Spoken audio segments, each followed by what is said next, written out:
blessed in marriage. Robert and Karina were blessed in marriage in 2020 and have a little baby girl that I believe is sleeping right now. Did you guys manage to put her to sleep just in time? Good job. Amazing. We just had an incredible whirlwind of workshops in Dominican Republic and Costa Rica that just did like yesterday. So everyone is in the midst of traveling and getting out of workshop mode, but we're here for you guys now and we'll present. So please welcome Robert and Karina for today's presentation. All right, take it away. All right, thanks, Benji. Hi, everyone. Hello, everyone.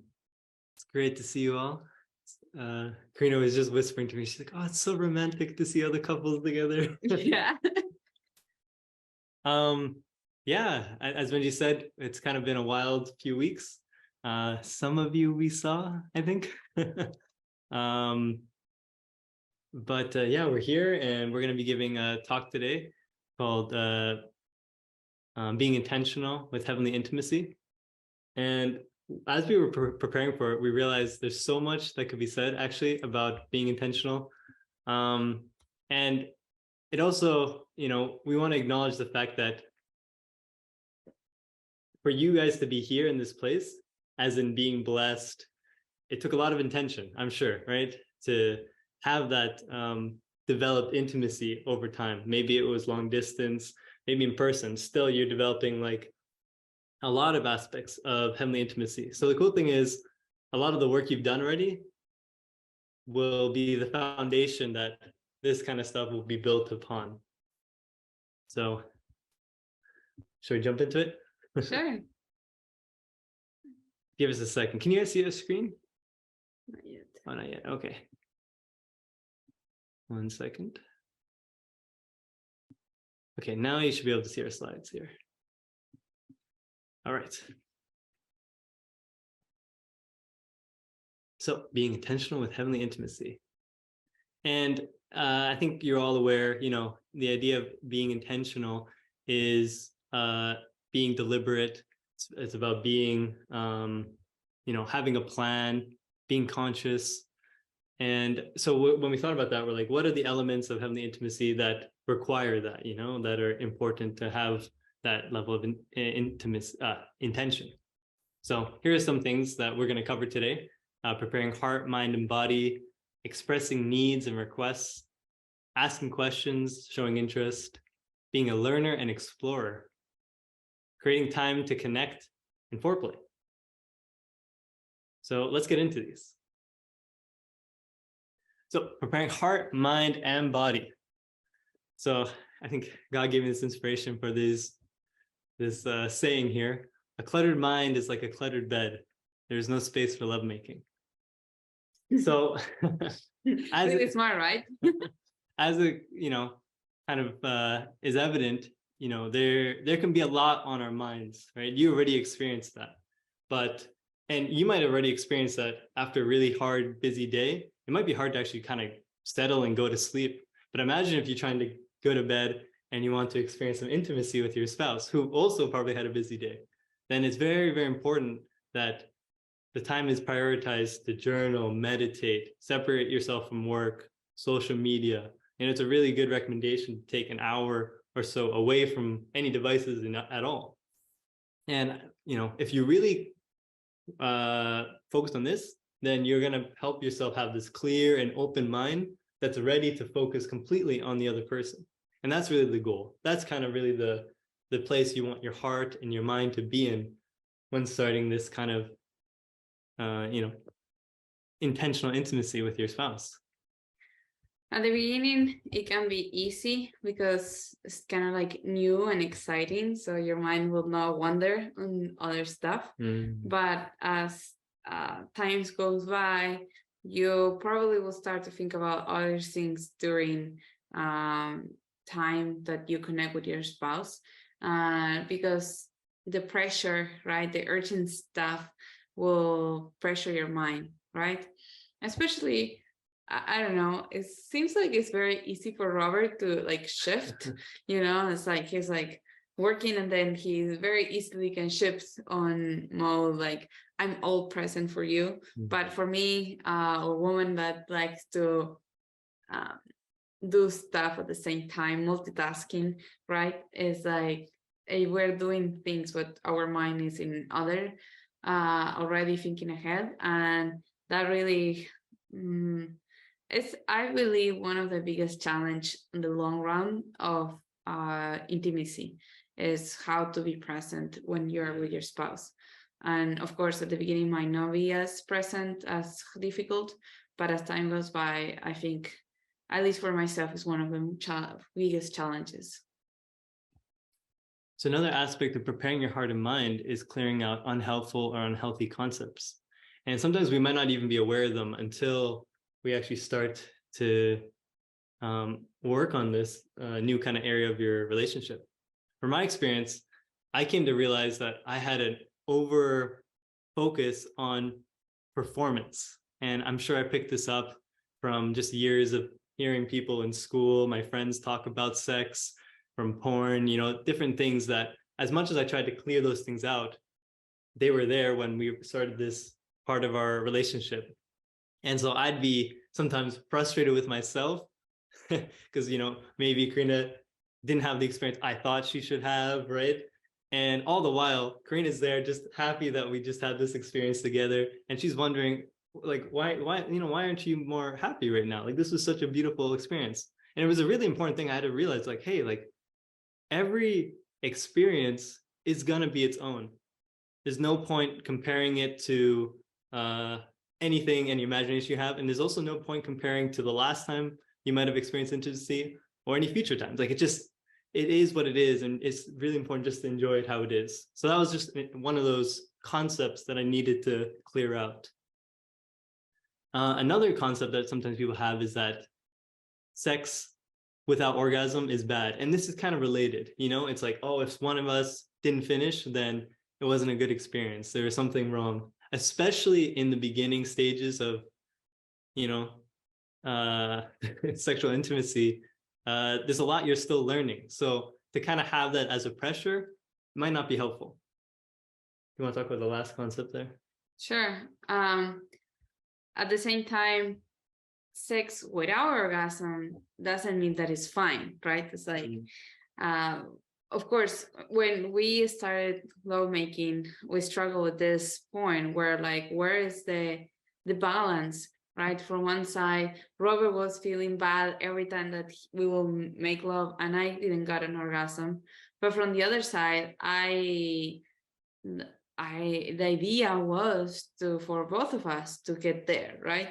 So how to make it happen so we're not just only focused on what happens, but really enjoying the moment, and at the same time looking forward to get there, right? This is almost like the struggle of life. You want results, but you don't want to stress about the results, because if you focus on the results, will not get there. But at the same time, how to balance both of those, right? And it's something that I think both of the couples need to kind of clean up concepts, and as well, both of them, they need to focus on what they want, right? And where they're gonna get, right? So we're gonna be talking more about that in the program. But if you have an idea of where you're going, then concepts from other places will not need to be as impactful, right? So another aspect here.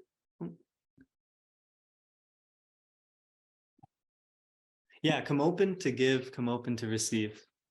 So there's a level of preparation kind of needed in your kind of mindset, that this isn't something that you just kind of gonna roll into or get swept into. You know, spontaneity is not bad at all, but I think we found that it's important that you're both ready to fully give of yourself and fully receive as well. And it's in that state that you can have the most beautiful and bonding experience.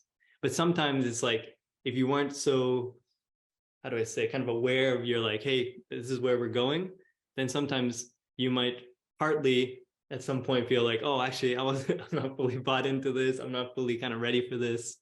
So just small point, but just understanding that, like, this is something that's going to be investing both of you in being kind of full all in. And I mean, this doesn't mean that from the beginning, like the first night, you have to be open to everything, right? Right. It's like just it's nice to be clear of what you open in this moment, right? And if you want to start slow, if you want to start focus on kisses, if you want to start focusing on touching, if you want to start focusing on aspects, if you want to focus on certain things, it's nice to very clarify what is your whole body yes.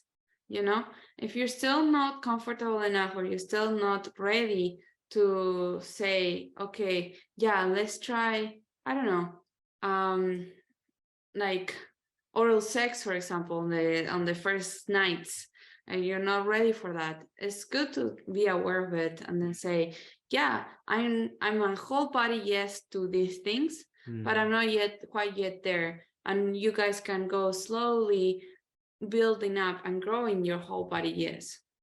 Great point.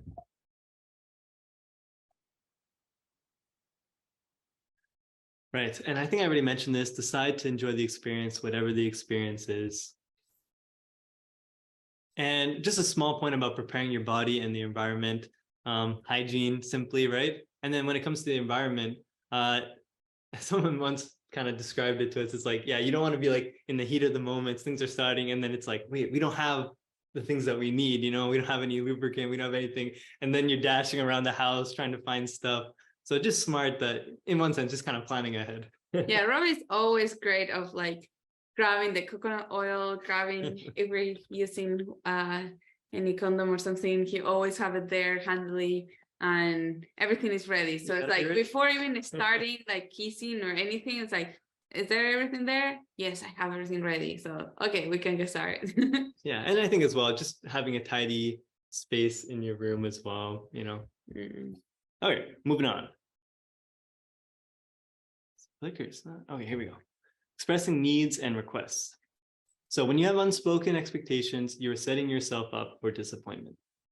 Yeah, so it's hard when we have expectations about something in the bed and we don't share it, right? And we think that the other person will know how to do it. And as well, it's like each person is learning, so it's not there, our expectations cannot happen 100%, but yeah, it's like if we don't express them, then the other person will don't know what we wanna do, right? And here expectations can be as well included with sharing what even concepts that are in our mind that we were not able to clean up, and we can share those from the get-go and say, okay, this is something that is in my mind and I wanna do something about it, right? And you can both talk about it. Yes.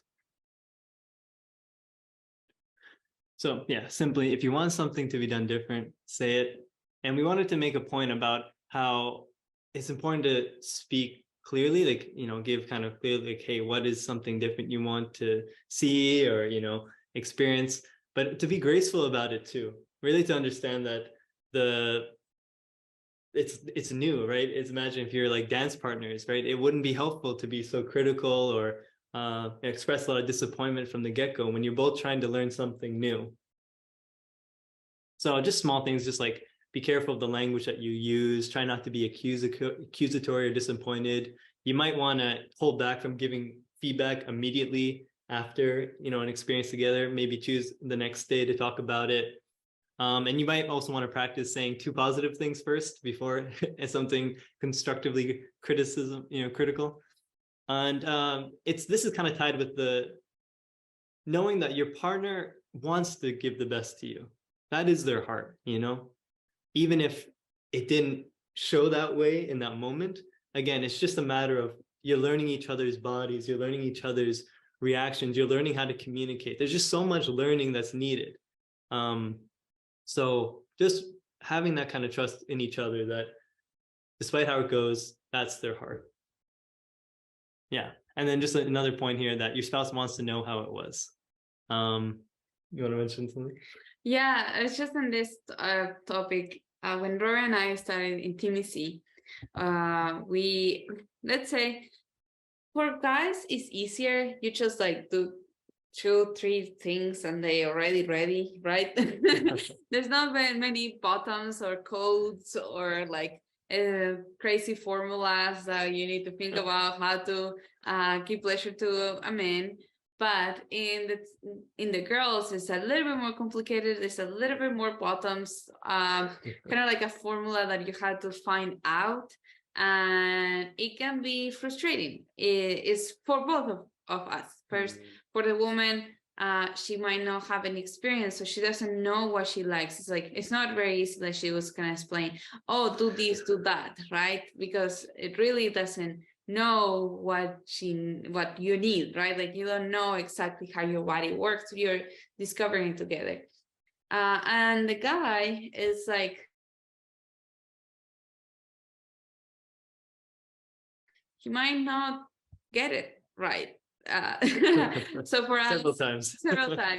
So for us, it started with kissing, kind of like trying to learn how to kiss, and then I went to the fingers too, right? Like how to touch how to Robert touch my body in a way that is pleasurable. And it took some time, and it took some time for me to like learn how to share, like, hey, this is not feeling right.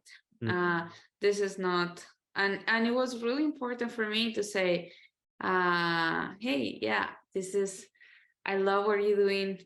And we had to trust that they had the best intention. I know that you're trying to love me and you're not trying to hurt me, or you're not trying to make me feel bad, but sadly I had to tell you, this is not working.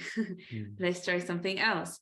And it's very important to speak clearly what is not working and what is working, because in that way, you have a good memory about intimacy, especially at the beginning. You don't want to connect bad experiences and bad feelings with intimacy. So it's in any time that something is not feeling right, you can stop it and restart again, either that day or the next day. And always try to connect intimacy and lovemaking with something good. Don't force yourself to do something or to feel something that is not. And then you can always speak gratefully.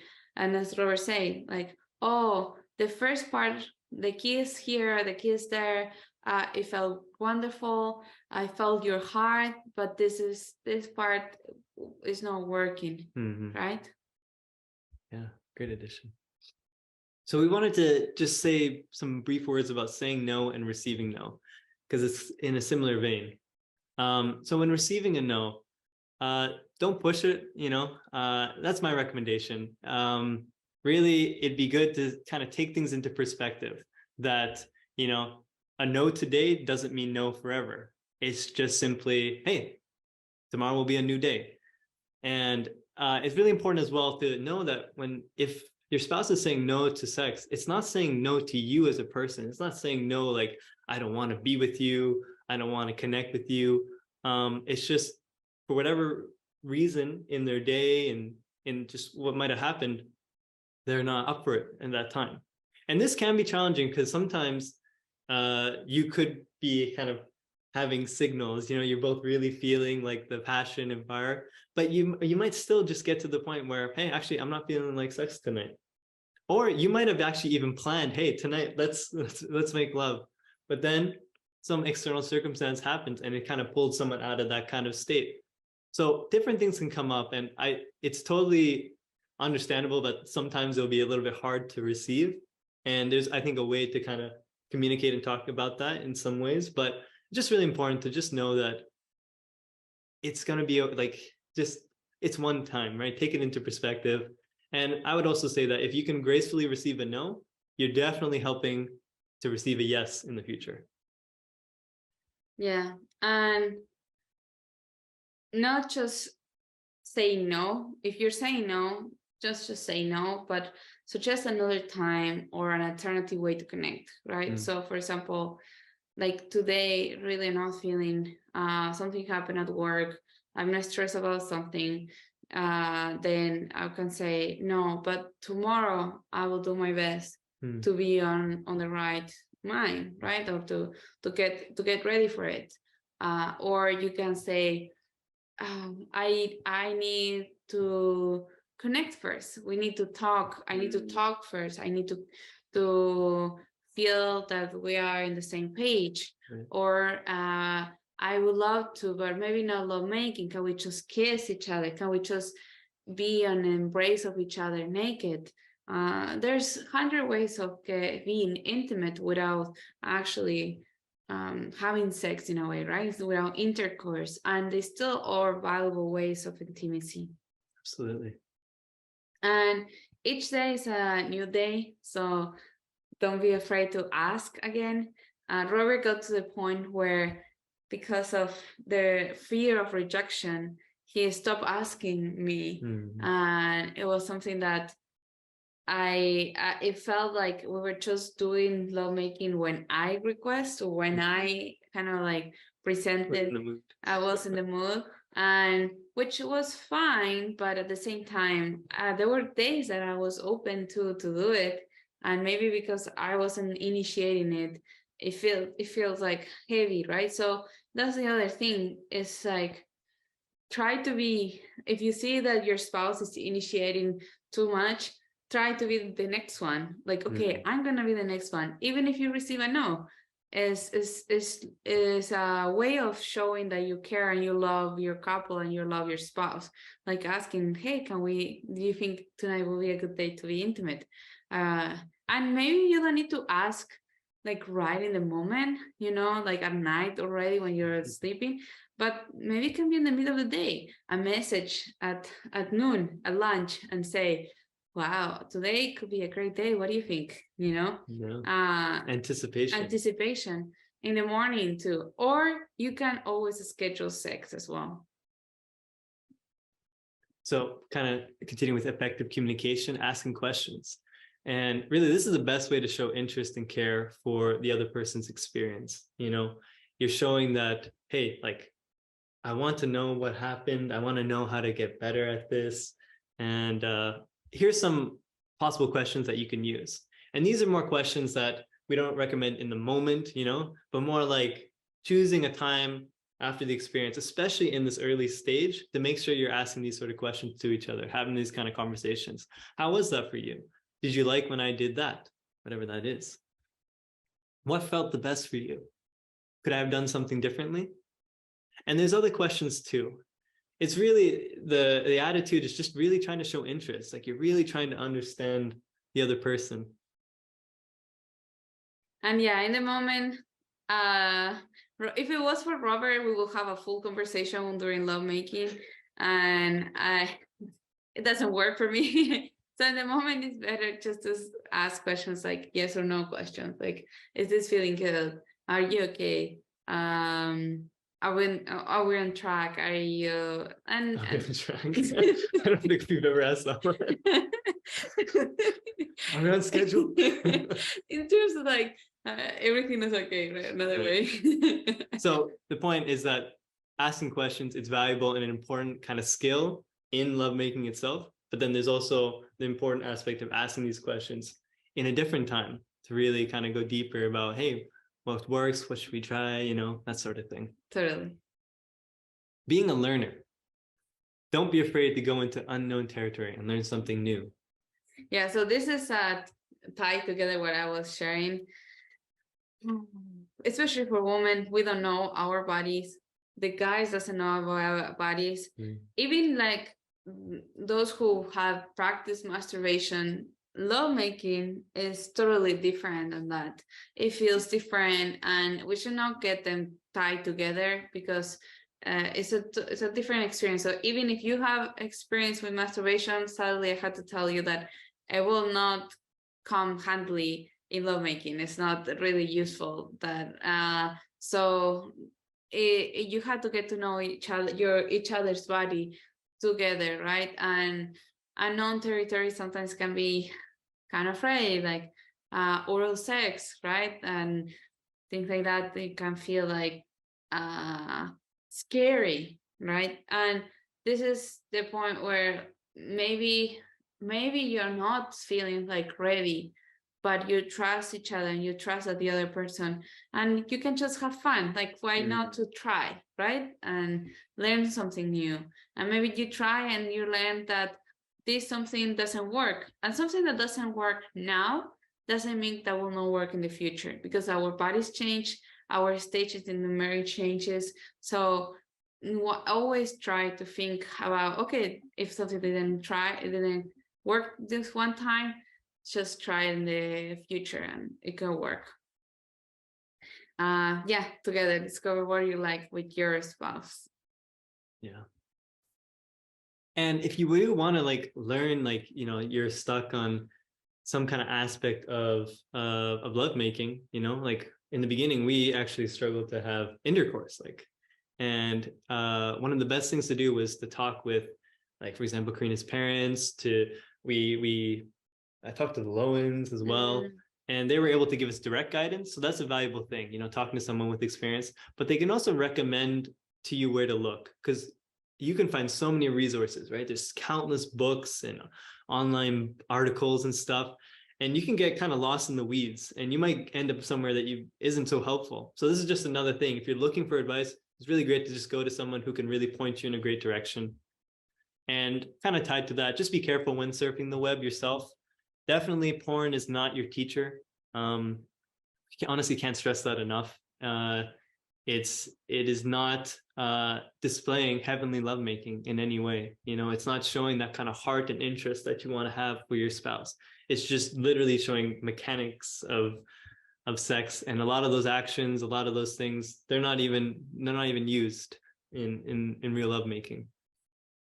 And if you are going to be surfing the web, like maybe looking up a new position or something, it's actually kind of a fun thing to do together.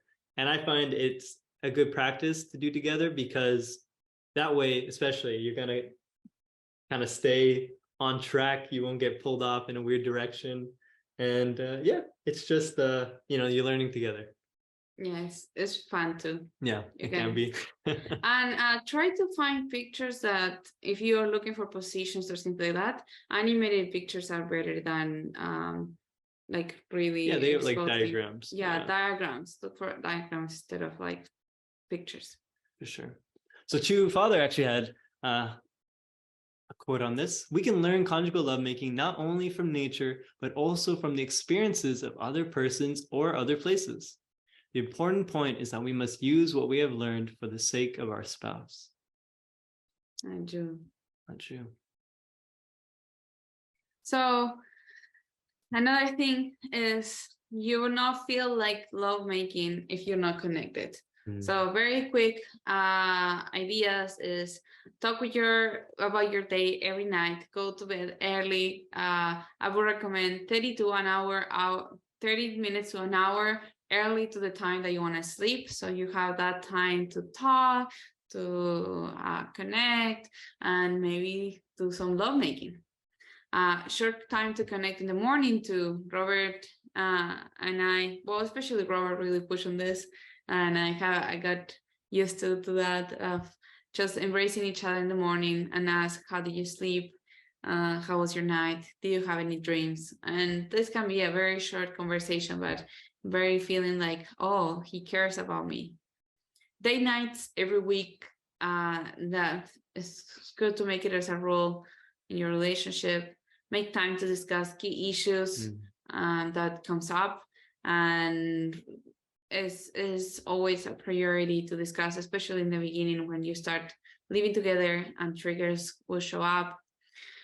Being in the same physical space doesn't mean that you're connecting. Roy and I work together, and we're online, and we share the physical space. We're like 24 hours together, but together doesn't mean that we are connecting. So yeah, show appreciation is really important every day, every small things.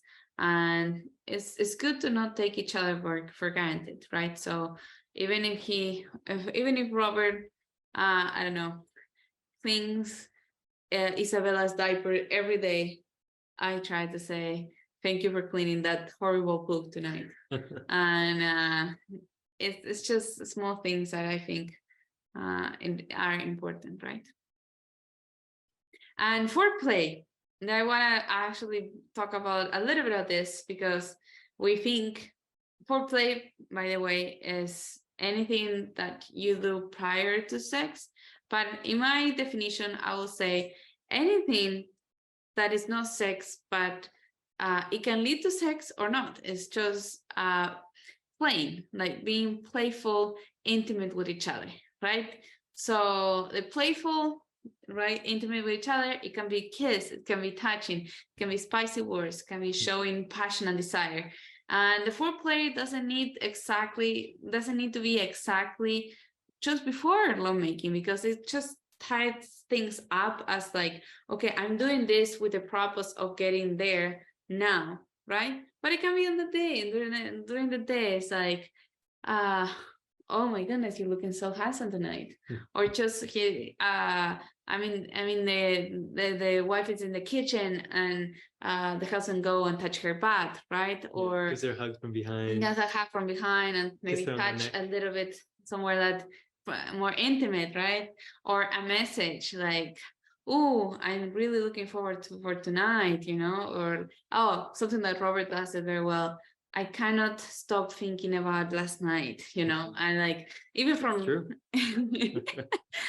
and small things, right? Like that it really makes the intimacy playful, and as something that the reason I really wanted to bring it up here is that you can start there. You can start with foreplay. You don't need to focus on intercourse right away. It doesn't have to be that way, because all these are the foundation for your sex life in the future. So there's no really reason to rush.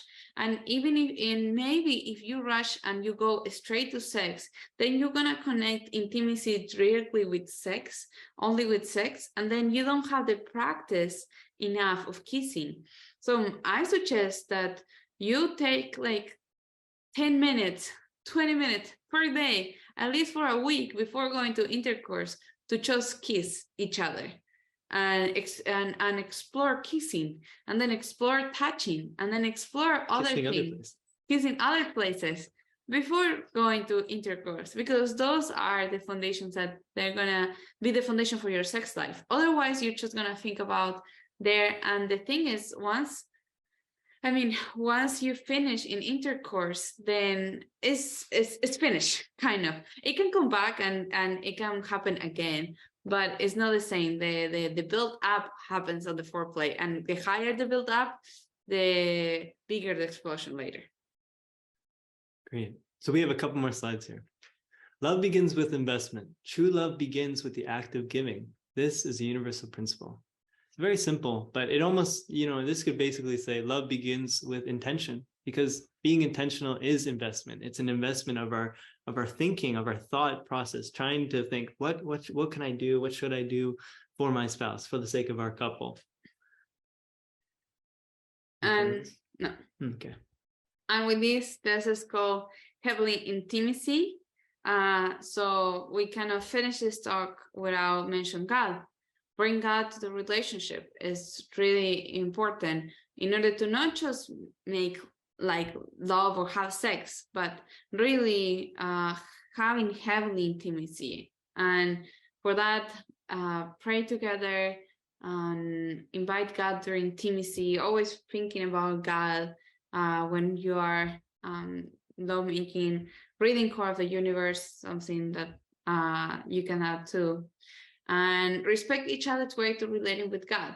Maybe he doesn't want to do hondoke, or she doesn't want to do hondoke, and it's totally fine. You can still have your own faith and ways to relate with God, but find one or small things that you together as a couple can connect with God. I find this to be one of the best ways to feel like God is present in relationship, is to really believe that God is loving you through your spouse, and that you're receiving your spouse and this experience together as a gift from God.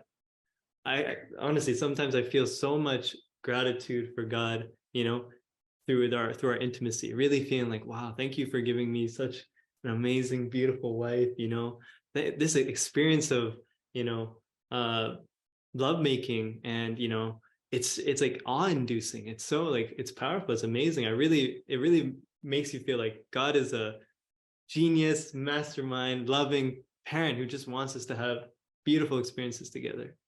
So one time, Robert was doing oral sex to me, and my mind it was hard for me to concentrate. And then I have kind of this realization, wow, God is trying to give me oral sex through Robert. God is trying to give me this pleasure through Robert. And when I had that thought, and I stopped just seeing Robert, and I start to see God there, it wasn't a way that I could think about something else. And I had a really amazing God experience in that moment, and it was together, and it was wonderful. So that's it. Hopefully this gave you some things to consider about being intentional. So here's some questions to have with your partner if they're here. And if they're not here, you can definitely have this conversation outside this call too. All right, thanks everyone. Great. Thanks, Robert and Karina. Please give